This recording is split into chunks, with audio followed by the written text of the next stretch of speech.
Special buys. Sounds great, right? Well, not necessarily. The possible pitfalls of those one-time buys on this episode of the Savvy Supplier.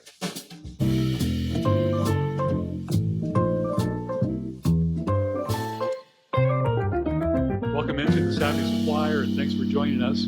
Our goal is to save you time and money. I'm Al Frank, and as always, Boyd Evert, CEO and co-founder of HRG, is here to share some really important things that suppliers need to know. So let's get right to it, shall we? Boyd, what's the purpose of one-time purchases, aka special buys? Special buys serve several different purposes. First of all, new store allowances. Most retailers expect you to help shoulder some of the costs in opening a new facility. So typically they'll ask for 5 or 10% off on the initial buy to stock the shelves. And so typically when you see a new store open, pretty much the product that is on the shelves has received a discount, and usually that discount comes in the form of a special buy. Other special buys are when you're pushing in merchandise for a seasonal category. It could be lawn and garden. It could be holiday items. There's other cases where, for instance, you may be moving to a new packaging, and most suppliers want to pick a point in time and launch that new product and packaging, and it could be a new improved package. And so they'll push out that inventory out to the stores, give them the special buy to take on that merchandise with the older product and packaging. And so those are just a few that come to mind in the area of special buys. So there are some positive things about special buys, but are there any pitfalls that suppliers need to sidestep? Yes, of course.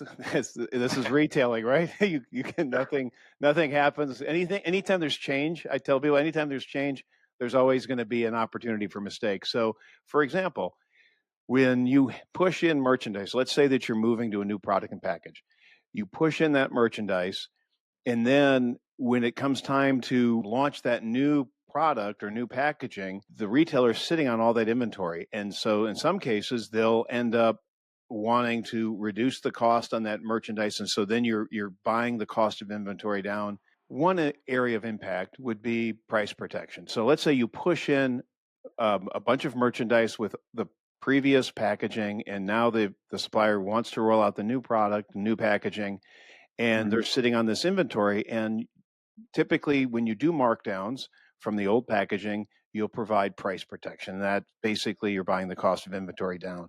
And so when you do that, the average cost of inventory doesn't match with what actually was sold in, because you're commingling the regular cost with the special buy cost. Mm-hmm. Take us a little deeper into that.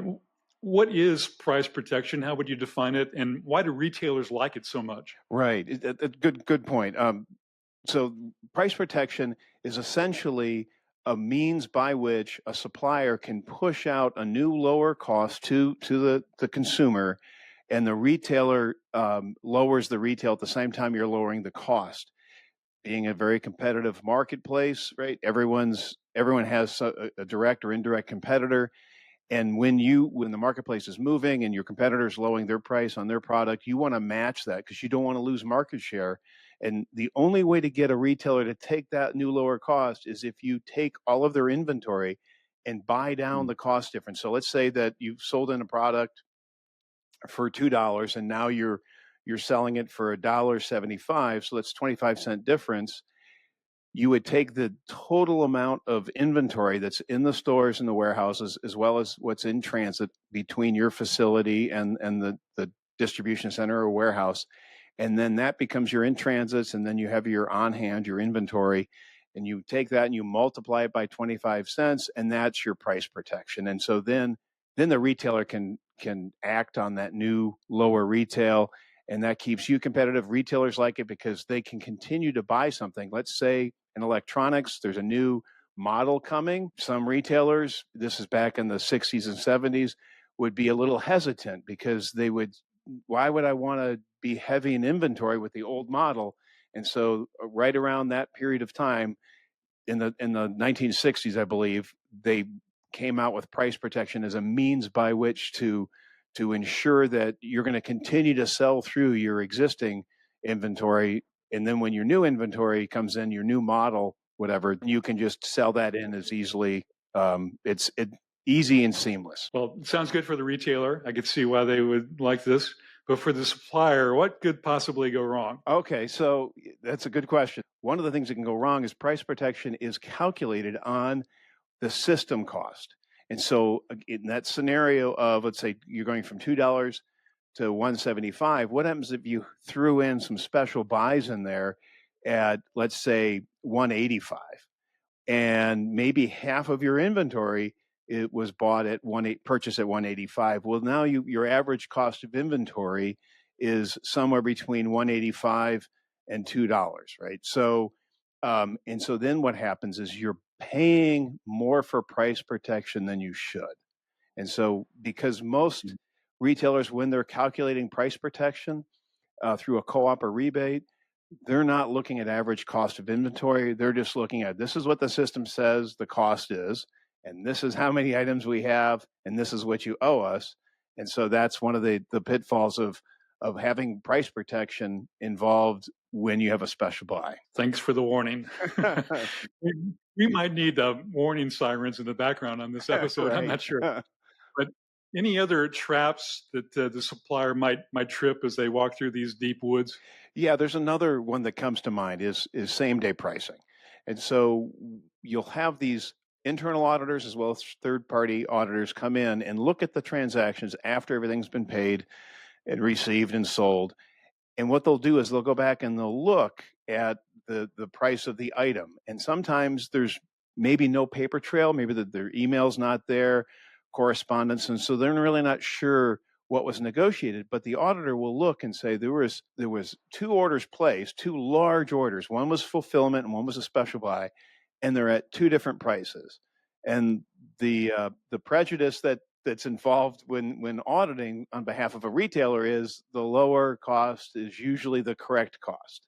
And so what will happen is you do a special buy and you're doing them a favor for this special buy, but then the auditor will come back and see these other purchases and will usually bring it to the attention of the buyer and say, should you be paying 2 different prices for the same item on the same day? And you're like, oh, no, you're right. They owe me the money. But see, it doesn't stop there. It gets worse. There's more. You can do that by purchase order date. So the date it's ordered, the date it's shipped, the date it's invoiced, and the date it's received. And so that same day pricing can take several different shapes and forms.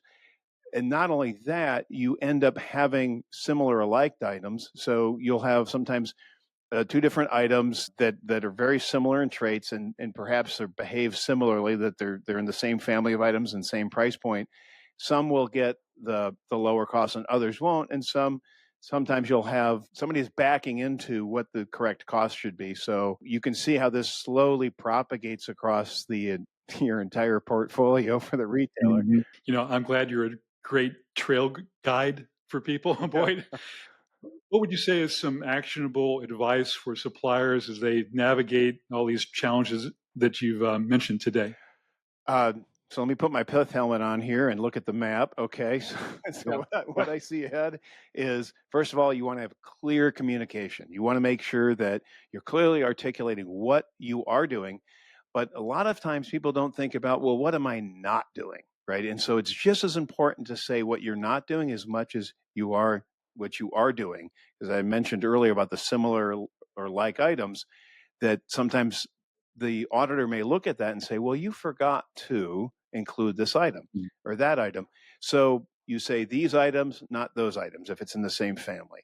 And then the second part, and this is just as important as the first, is you need to save and archive those emails, those communications, because if you don't have them, all the best practices in the world are not going to help you if you don't have a paper trail. So I always encourage suppliers to make sure that they have a systematic way to archive this. Sometimes people use a share drive and copy out their emails, but you really need something that's working at the firewall, and that's what retailers use. So I'm recommending to suppliers exactly what the retailers are doing internally. Is they're usually capturing email to and from their suppliers and handing it off to the auditors Well, suppliers should do the same thing. They should trap all of those communications at their firewall with all of their customers, and be able to provide it to their internal group and any third parties that they use. And you have an interesting perspective on that because you've been on both sides of that table, right? Yes, sir. Yes, sir, I have. And it's interesting to see when I was on the other side, there were certain, yeah, that makes sense that two different, prices on the same, that just doesn't make any sense. Well, when I moved over to this side in 2010, I started to realize, oh, there's the Paul Harvey rest of the story, right? And so I started to see, oh, that's what the purpose or the function of that special buy is. It's not that they're saying on this day everything we sell is at that lower price. Oh, there's one more thing, sir. One other thing. One more thing. Yeah, one other area of concern that comes to mind is the area of returns. So some suppliers will, at the beginning of a season, let's say we're in a seasonal category, maybe fans or air conditioners and such, where they'll push the initial fulfillment to fill the spots on the shelves or on the floor will come from import side. And typically that's a lower cost than it would be on the domestic side. So you push in the initial amount of inventory into the stores, and then as they sell through those items and need to place fulfillment orders, refill orders, then you will end up getting the domestic side, which is going to be slightly higher, which what happens is after they do the initial push of inventory, the system cost is then adjusted to the new higher domestic cost for those fulfillment orders. What happens then is typically your returns are towards the end of the season, right? That when you launch a new product, even though you're offering a defective allowance, you're not getting returns that typically the first day of sales. Usually they trail a few weeks or even months. So it's the same thing in any category. So what you end up seeing is the returns come in are heavily weighted towards the higher cost. In some cases, one of our suppliers or one of our clients typically would sell in about 2/3 of the merchandise would come in from import, and maybe the last third were coming off of domestic.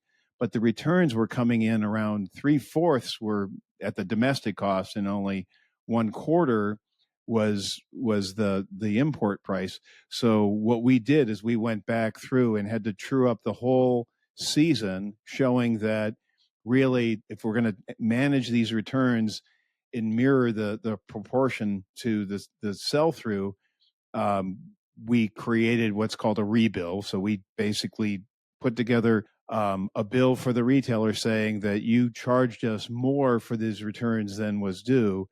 And usually those are in the mid to high six figures for some of our clients, and in which case the retailer on every occasion we've presented it has repaid it. So for those of you who do have some seasonality in your business, you need to track the proportion of fulfillment that's happening at the store level, so you make sure that when those returns come through, you're not paying the higher return price for something that was sold in at the lower import price. Boyd, you've done it again. You've shared some great, valuable insights for our suppliers today. And we have much more help to offer retail suppliers at two different websites, SavvySupplierPodcast.com and HRG-audit.com. Both of those great places, websites that are filled with great info for retail suppliers. Both sites also provide ways to contact us if you want to get some help for your business, especially when it comes to managing your deductions. HRG has a team of wise, experienced auditors who would love to help you. Also, if you have a question for us, or if you would like to suggest a topic for an upcoming podcast, we'd love to hear from you. Our wish for you is this: wiser decisions, fewer deductions. See you next time on The Savvy Supplier.